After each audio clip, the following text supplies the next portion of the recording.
Maritime Made is brought to you by Invest Nova Scotia. Experience and expertise strengthening your business. Greenii Inc. is owned and operated right here in Halifax, Nova Scotia.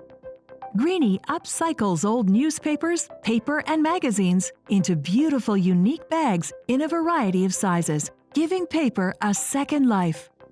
This business was started in July 2019. We got accepted into the Dalhousie University's Launchpad Accelerator, and after research I found that Canada and the USA, we waste a lot of paper per capita, almost like 4 pounds per person. And on the other hand, small businesses and retail stores are looking for paper bags. So I saw an opportunity to build a bridge between the paper waste and make paper bags to fulfill to the retailers. The process of making bags starts with collecting gently used or outdated versions of newspapers, papers, and magazines from donor sources. Since November 2019, Atlantic News on the corner of Morris and Queen Streets in Halifax has been one such donor. It's fascinating to me that people are excited about a bag, and then when we tell them Parish's stories, Greenie's story, they're even more, they walk away feeling really positive. So that's it's a great thing. Michelle, co-owner of Atlantic News, receives soft sheets of copies of newspapers such as the Globe and Mail, Toronto Star, Montreal Gazette, and Calgary Herald. In order to serve customers who prefer reading a hard copy of the newspaper, Atlantic News prints these on 11 by 17-inch, 9-gram white paper sheets. Any paper that doesn't sell or has defects is saved for upcycling at Greenii Inc. The Halifax Central Library also donates its used newspapers, which ironically also originate at Atlantic News. These soft prints are available in the library on the third-floor newsstand for 1 week. Then, their archive keeps everything from the Chronicle Herald from 1990 onwards. But other print use is kept for 4 to 6 months before being recycled. So old reprints are saved and Greenii Inc. collects them. Once all the paper is gathered, the bag-making process begins. Normally, work is done from home. But today, Greenii is working in the boardroom at Metro Works. Greenii has a special relationship with this nonprofit, which helps people discover their employment potential through work programs. New immigrant women and others facing employment barriers are offered work as independent contractors, so they can make bags on their own schedule. To make a small bag, the first step is to unfold sheets of newspaper. Any staples need to be removed. Then the page is folded in half with a half-inch gap on one side. Glue is applied here using a sponge for an even application. The ends of the paper are attached, forming a flat paper tube.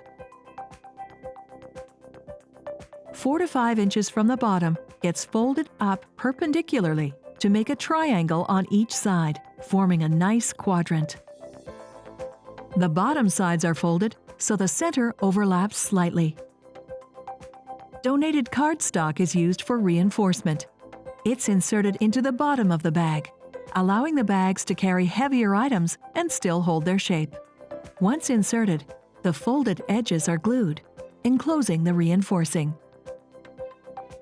Next, glue is applied to attach a twisted paper rope handle. These are purchased in bulk. A weight is placed on where the handle was glued to help ensure good contact. Our business is very important to the community. This business is built because of the community and for the community, of the community, by the community. So that's what I can say.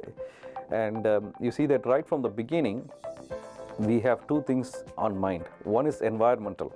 So we save trees by our business model, and also we hire vulnerable refugee people, whoever cannot find a job easily because they don't speak English or French, and also sometimes they need an experience, Canadian experience. That's what we are helping it.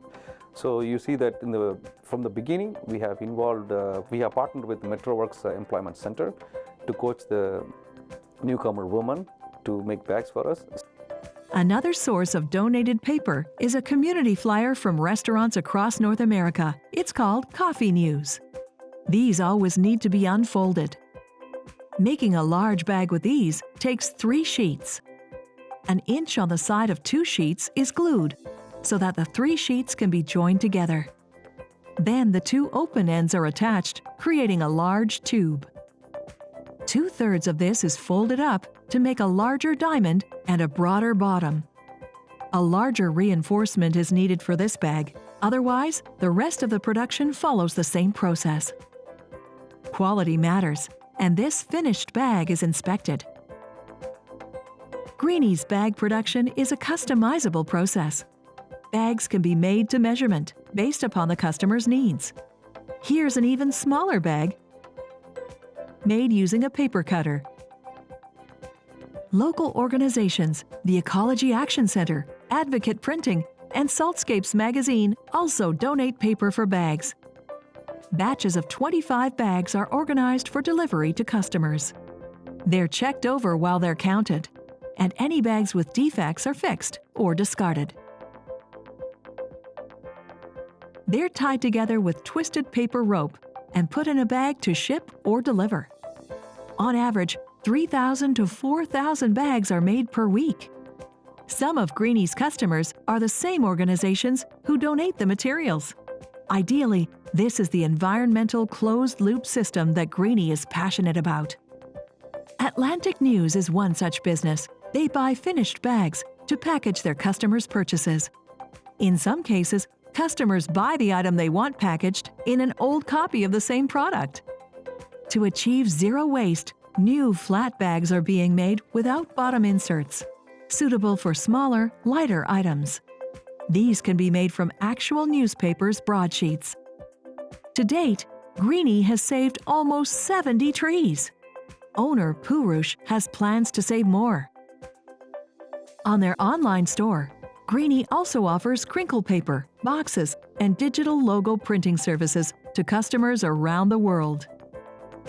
Now we have sold over 60,000 bags to 150 customers, like retail customers in Halifax Regional Municipality, and also throughout Nova Scotia, New Brunswick, Ontario, Quebec, British Columbia, Alberta, and some parts in the US.